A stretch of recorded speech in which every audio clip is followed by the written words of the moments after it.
এবার আপনাদের ঈদের দ্বিতীয় সিনেমা আপনাদের দুজনের একসাথে রিলিজ করেছে। এর আগে আপনারা একসাথে আরও একটি সিনেমা করেছেন। সেই অনুভূতি একটু জানতে চাই প্রথম সিনেমারও, এবং বনলতা এক্সপ্রেস সম্পর্কে তো দর্শকের চাহিদা একেবারে তুঙ্গে, সেই বিষয়টি সম্পর্কেও একটু জানতে চাই। আমরা আরেকটা কাজ করেছি, যেই সিনেমাতে আমরা দুজনই কাস্টেড ছিলাম, রেজওয়ান শাহরিয়ার সুমিতের মাস্টার। তো ওইটা এখনও বাংলাদেশে রিলিজ হয়নি, কিন্তু এটা রটরডাম ইন্টারন্যাশনাল ফিল্ম ফেস্টিভ্যালে অফিসিয়ালি সিলেক্ট হয়েছিল এবং বিগ স্ক্রিন অ্যাওয়ার্ডটা উইন করেছে। তো আমরা গিয়েছিলাম দুইজন, এবং নাসির ভাই, আমরা তিনজন নেদারল্যান্ডসে গিয়েছিলাম এবং আমরা দুইজন একসাথে ছিলামও, ওখানে রুম শেয়ার করেছি। সেই গল্প একটু পরে হবে। আর এটা আমাদের দ্বিতীয় সিনেমা যেটাতে আমরা দুজনই কাস্টেড, সেটা হচ্ছে বনলতা এক্সপ্রেস, তানিম নূরের। দুইজনের ভিন্ন ভিন্ন কাজ, ভিন্ন ভিন্ন চরিত্র। আমি তো খুবই এনজয় করেছি কাজ দুটোই, খুবই এনজয় করেছি।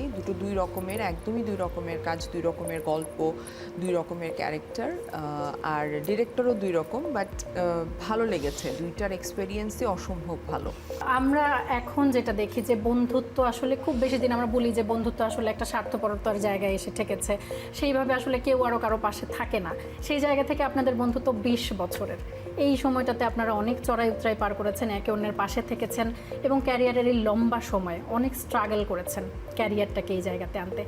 সেই গল্প একটু শুনতে চাই দুজনের কাছ থেকে। আচ্ছা, আমাদের বন্ধুত্ব বলতে কিন্তু আসলে আমরা কিন্তু ওই রকম বন্ধু না যে প্রতিদিন ফোনে কথা বলছি, হ্যাং আউট করছি, এরকম না।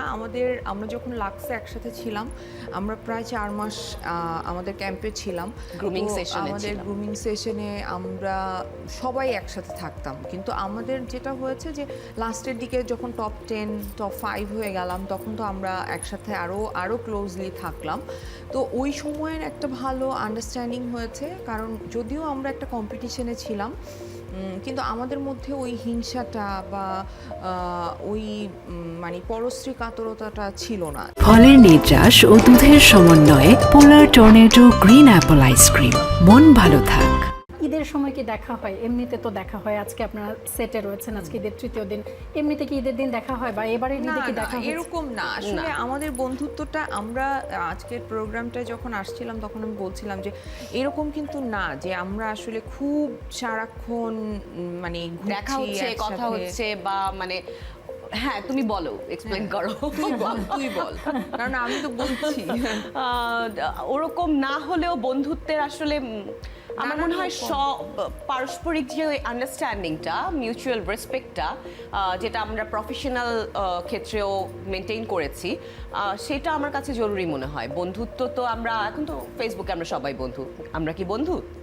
কিন্তু বন্ধু হতে হলে যে মিনিমাম জায়গাগুলো থাকতে হবে, আমার মনে হয় সেই জায়গাটা প্রতিদিন দেখা করার সাথে সম্পৃক্ত না।